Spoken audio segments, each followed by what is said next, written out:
Hello दोस्त मुझे बनैया जाऊँगी मुग डाली समोसा से मुझे किसी मैदा को नहीं प्रथम आम डो बन नापाई एक्चुअली आपण मानक जदि किसी मसला फसला कषार ना घर को गेस्ट आसते आपण मैंने बहुत जल्दी बनई पारे तो से कि मुझे रेसिपीटा नहीं आसी कौन से मसला कषार ना कि करार ना बस 10 मिनट रेडी हो स्नैक्स। एक्चुअली आपण मैंने जदि कौटी बाहर को जाऊँच बेस दिन स्टोर करके नवा लगे चाहूँगी ताहले मते या स्टोर करके रखिपारे।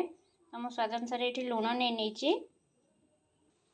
अल्प टे जुआणी को पकाऊे और बस अल्प टे तेल देकी या डो बन नवा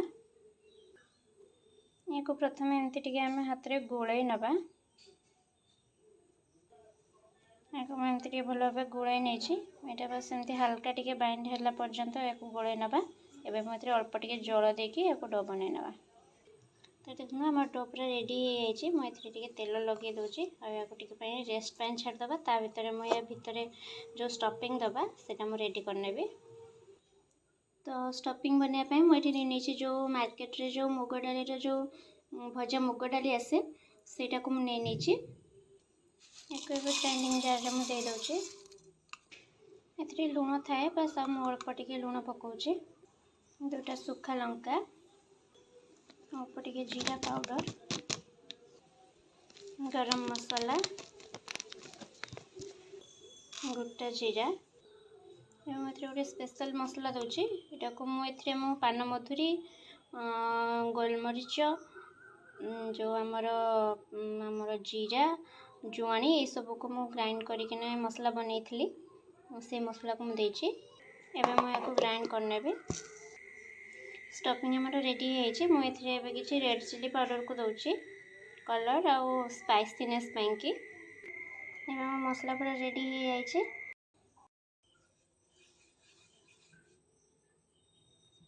डो गोटे नहीं बेली नवा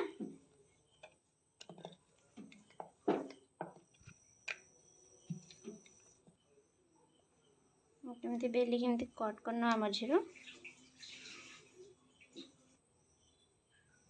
केमती मिडिल कट करवा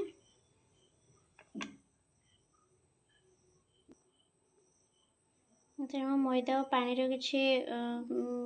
पेस्ट बनई नहीं से दे दूँ प्रथम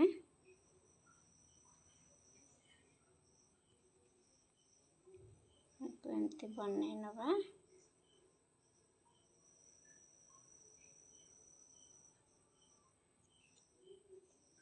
बन के रखा स्टफिंग को ए देदेबा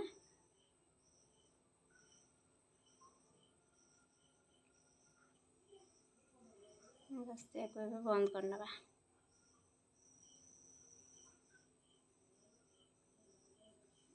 ये आमर मिनी समोसा एक आपण मैंने एमती मुड़ी के सेप दे पारे एमती मुझे सब गुड़ाक बनई नेबी मुझे देखा एबे देखो मु कड़े तेल नहीं मोर फ्लेम हो जो लो फ्लेम अच्छी एमती लो फ्लेम रे ही तेल गरम हवा पूर्वर मु सब समोसा को एमती छाड़ी नेबी जदि तेल गरम है यहाँ को पकेब ताले समोसा तार कलर पूरा चेंज करदेव। तो सब बेले मन रखिए समोसा को केबे भी तेल गरम करी पकेबेनी एमती तेल अधा गरम हो से टाइम रे पकेबे धीरे धीरे फ्लेम हाई करेंगे। ये देखो समोसा आमर केते सुंदर कलर आसीगलानी एक्चुअली मो तेल पूरा कलर हो कहीं मु गोटे समोसा ठीक रे भर्ती कर नी से सब बाहर की तेल को पड़े जाइए। तो ये टाइम रे आम समोसा को बाहर कर आनिबा बाहर को। तो ये देखो आमर मिनी समोसा पूरा केते सुंदर रेडी हो जाए बहुत सुंदर कलर आसी।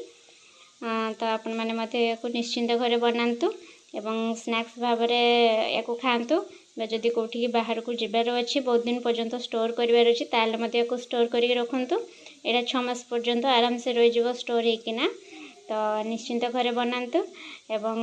मत कमेंट माध्यम जनातु जे यहाँ केमती लगे आपण मानकु। Thank you for watching like share and subscribe.